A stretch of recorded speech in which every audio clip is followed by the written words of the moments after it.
Hello, welcome to your program, Project Nigeria. On this edition of Project Nigeria, our focus is on the forthcoming general election in Nigeria. Also, we'll be taking a look on the candidature of President Goodluck Jonathan as the sole candidate of the ruling People Democratic Party. With me on the set, on this edition of Project Nigeria, is the special advisor to the president on political affairs.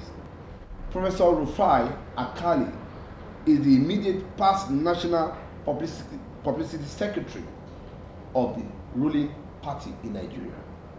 You are welcome to the program. Thank you very much. To start with, there were rallies across the country urging Mr. President to declare for the second term in office. If there were constitutional provision that conferred that right on him, then why do we need to rally to press him to come out to contest? Well, thank you very much. First and foremost, I want to thank Ben TV for taking time to come all the way to our office for this interactive session. I want to remind you that Nigeria is a democratic nation. Found something in our president, Dr. Goodluck Jonathan, as somebody they think represents a paradigm, a new paradigm that is represented in the form of a young man, an educated man, and a man who, by his antecedents, is known to be very humble and diligent. On the endorsement by the party, what if you are to connect it with the internal democracy within the party? Is it a proper thing for your party not to have given other people who might have aspiration to even make an attempt? I'm not too sure the PDP has shut the door to anybody not to contest. No, that's a wrong notion of what is happening. What has happened, if you look at it from the 16th of September, was a series of events. Long before then, many people have endorsed Mr. President, have called of him to come out to contest or recontest for presidency for the forthcoming elections. But on 16th of September, something big happened in this country where over 1,000 groups and their representatives all gathered here in Eagle Square to formally resolve and call on Mr. President first to come out to contest, and then to call on the party also to please adopt him as their candidate of the party. I believe it was a coincidence. I believe also God answered our prayers, because almost immediately from that evening of 16th, there were a series of meetings which were long planned, of course, in advance. The caucus, the BOT, and the NEC. 16 evening, and then 17. By 18, the NEC of our party finally endorsed him as the sole candidate of the party. Let's look at what are the chances. What are the chances of Mr. President in this forthcoming election, considering the opposition? Let me tell you this. Whoever serves as a president of a country as big as Nigeria, after 4 years and he's seeking re-election, is bound to have some opposition either within or outside the party. It is just common. In all African countries, it's very difficult to have a leader who will say you want to contest election and then people will not come and oppose him. But what you're talking about, who are the people who are opposing him? What is their objective? What are they going to offer? The reality is that we cannot assume that government in a country in a period of 4 years can change the entire fortune of a nation. I think all of us will love to see this. We'll be happy to see this. But development is a process, and it's a continuous process. And that if you look at the way Mr. President has looked at the issues facing this country, you can see the element of sincerity of purpose. You can see the dedication. You can see the commitment. You can see the concern. Let's take the case of Ebola that happened recently. Today, Nigerians have forgotten that there was a time when Ebola was brought into this country by a person unknown to this country.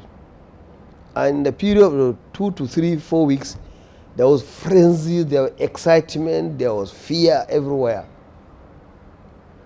But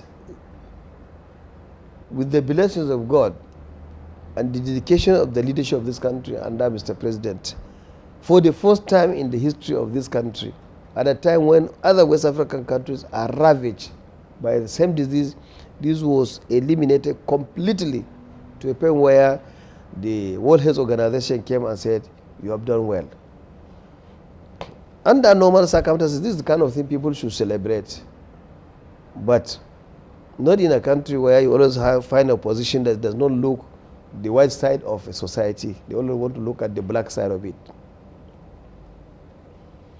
Look at the issue of fuel. In this same country that we are today, there was a time where people spent nights and nights on the field, on the queue in the fuel stations. Some spend about a week almost if they're not careful. At the moment when they're going to the fuel pump, there will be no fuel. You could see the frustration, the anger, the man hours being lost.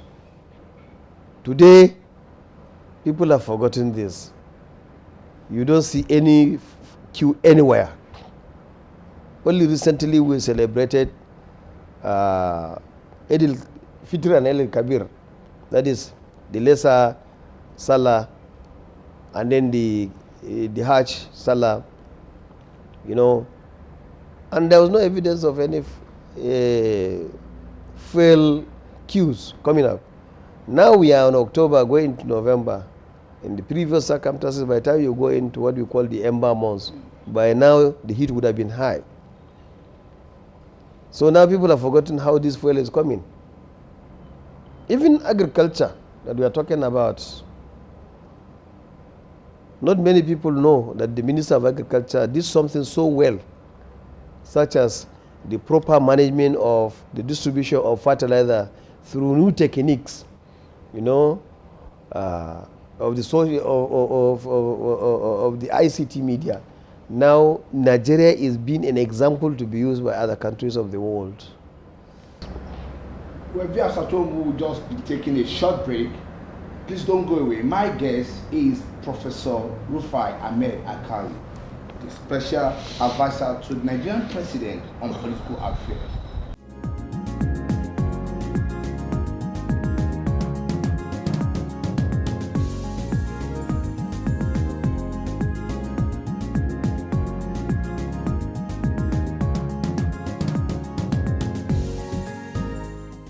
Viewers, welcome back to your program. The program is Project Nigeria, and my guest is Professor Rufai Ahmed Alkali, Special Advisor to Nigerian President on Political Affairs. You are welcome back, sir. Yes, sir. Before we went on break, you were saying something about the achievement of Mr. President and why Nigeria should give him the second term. Could you just take it up from there, sir? Well, like I said, it's not easy in a very short program like this to say everything about what the government has done. what I've only been trying to do is to highlight issues that are often taken for granted, because some of them, they are what you call, like, some of them are tangible benefits, but some of them are intangible, so even visible. Let's look at another area, one or two. There's a time, for a long time, here in the country, there was a struggle and fight and battle over the Freedom Information Bill. And it reached a point where it was like the president does not want to, allow the Freedom Information Bill to be either enacted by the National Assembly, or if done by the National Assembly, he was not going to sign it. Now that the president has done that, people have forgotten about that. And we thought that also, if the president does not mean well, he wouldn't have signed it. But he gave people opportunity, while other countries are still opposed to this kind of freedom information bills. The other area, I believe, which everybody knows, and we refuse to also accept, and I want to stress very strongly, is the electoral reform. In the past 3 years plus, something unique has happened in this country that I believe no country in Africa now that you can compare. In the next few weeks, the president is going to face the nation as a candidate. Okay, granted, the party has given him the right of first refusal. Yeah. But he's going to a convention. Under the convention, assuming there's going to be an election between him and other candidates, he's supposed to have his own delegates. But you know that under the electoral reform, today the president will be going to the convention square without a single candidate for himself. Largely because the National Assembly, when they came to review the Electoral Act, they removed all the previous people who used to serve as delegate to either the president or the governor. In the case of the president, the ministers were delegates, advisors were delegates, chairman with just the stroke of a pen. Today, the president does not have a delegate. We will only rely on governors, because the governors are the ones that have the delegates under them. Of course, even the governors, for example, they have lost out commissioners, advisors, etc. Again, for the first time in the history of this country, you have an INEC that does not report to Mr. President and does not report to government. There was a time when the debate went down to a point of who should appoint the chairman of INEC and who should be that chairman. And by the time the president finally approved Atairu Jega as Professor Targa Jega as the chairman of INEC, he said that up to the time he appointed him, he never even met him. So let's look at the issue of the legibility. Some people have argued that Mr. President has taken the oath of office on 2 occasions. That if he wins again in 2015, he will be taking the oath of office. What's the reaction to this? What's your take on this? When you say some, who are you speaking for? Are you members of the opposition? If it is they are speaking for members of opposition, they are always confused. They are Nigerians too. Well, they are Nigerian, but for us, they do not see themselves merely as Nigerians. They see themselves from the prism of being an opposition political parties, and that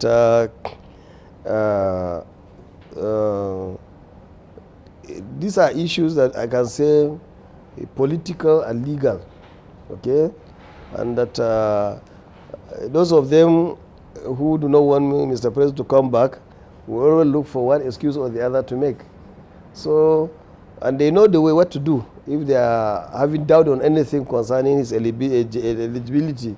What is important is that Mr. President is going to present himself, and then I believe he is in a position to do that, and I believe Nigerians are going to vote for him, and that they themselves, as they are talking about somebody eligible or not, they forget what is happening also under their own backyard. Well, wait for them. When they talk loud, we will also export them. Why do you think maybe opposition or some other cross-section of Nigeria are too hard and always hard on president, like insulting or causing embarrassment to his office. What we should understand is that Nigerians, by our nature, we want our independence and we want our freedom, and we like to say what is in our mind anywhere we are, whether in Nigeria or outside this country. It's a common feature. Even as a postgraduate student in UK, many years ago, I know there are times we sit down and talk about our state country in a manner other African students never sit down to talk about their countries. We are that much. But that the only thing we should also think about and remember is that everything has its own limit. You see, philosophically speaking, perception is not reality. But in today's political lexicon, people say that perception is reality, meaning that by somebody saying something repeatedly, even if it's negative, even if it's wrong, it comes to people come to accept as if it were a fact. And that is where the danger is.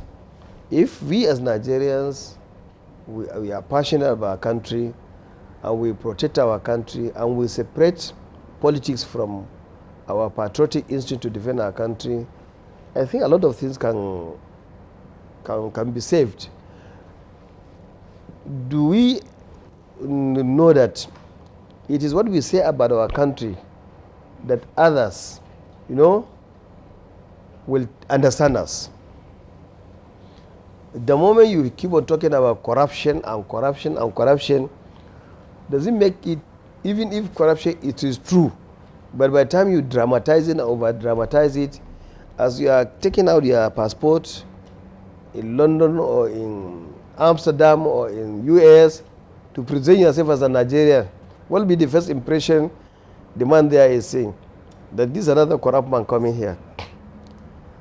Now, if you want to bring it more closely, like recently about the Ebola issue, if, for example, you continue hammering on Ebola, it reached a point where some countries stopped allowing Nigerians from coming into their countries, even though we had minimal cases. Why? Because our own was over-dramatized, And certainly, if you talk about AIDS, you keep on blowing issue of AIDS, even if it's a reality that there's AIDS, and AIDS is pandemic problem, it can affect everybody, and you keep on saying every Nigerian has AIDS. By the time you go to the airport, people will see as somebody who is AIDS carrying, a citizen from another country coming. So it's to balance between freedom of press and the protection of sovereign interests is a very difficult thing. I know our media in this country are doing very well to balance, but we can still do more. Election is around the corner. What's your word of advice to Nigerian political class? Well, I think from the title of your program, Nigeria Project, isn't that what you said? Yeah, Project Nigeria. The Project Nigeria. Well, my own concept has always been Nigeria First Project, because first and foremost, no matter what we do as politicians, we must see there is a time when you see yourself not just as a politician, but as a leader of a community. And the distinction is that a leader has a capacity, to go beyond his personal sentiment, personal emotion, to look at the other side, to bring in an element of rationality in his thinking and his argument and actions. When we go deeper into politics, sometimes we get carried away. We look at everything as personal, what we can benefit from it. So, but whenever we want to benefit from the political process, first there must be peace in this country. And there must be peace at every level. So utterances, what people say and what they fail to say, can make impact. Some of them will come out in the open and say that they are not partisan, they will not advance religious issues or ethnic issues. But when they take one turn and a second turn, you can see there is a lot of irredentism only reactionary attitudes, backward thinking, and we have passed this level. If senior citizens of this country that we celebrate today, the Tafawa Balewas of this country, the Awolos, the Zig, the Sardauna, Aminu Kano, Defort Sarka, all of them way back 40s and 50s were thinking of this country as a great nation when there were no railways, no roads, no electricity, no universities. They were thinking of a great country. It will be one of the greatest tragedy for the new crop of leaders today, rather than building on that patriotic values, to undermine those. It means that we have moved backwards rather than forward. Therefore, we must put Nigeria first. Secondly, we must also put Nigerians first. Because if we don't put Nigerians first, then it means that whatever we are doing, we are not doing it for the people. We are doing it for ourselves. If, for example, by your words and action, you are likely to cause disaffection, problems, chaos, confusion between groups, then it means that you are not serving the purpose of the society. I think that is also unhealthy and counterproductive. Then you must put democracy itself first. Because we cannot claim we want freedom of expression, freedom of association, freedom of assembly, freedom to hold our own views, yet we want to deny others this. We can't. You cannot deny others their right to assemble. They cannot deny others to hold views. But you should not also use your own position or vantage position to suppress others. I can see Prof is not tired. He's ready to let go. But viewer, this is much we can take on this edition of Project Nigeria. My guest has been Professor Rufai Ahmed Alkali, Special Advisor to Nigerian President on Political Affairs. Thank you, sir, for having us here. Thank you for having me. Bye. See you when I will see you.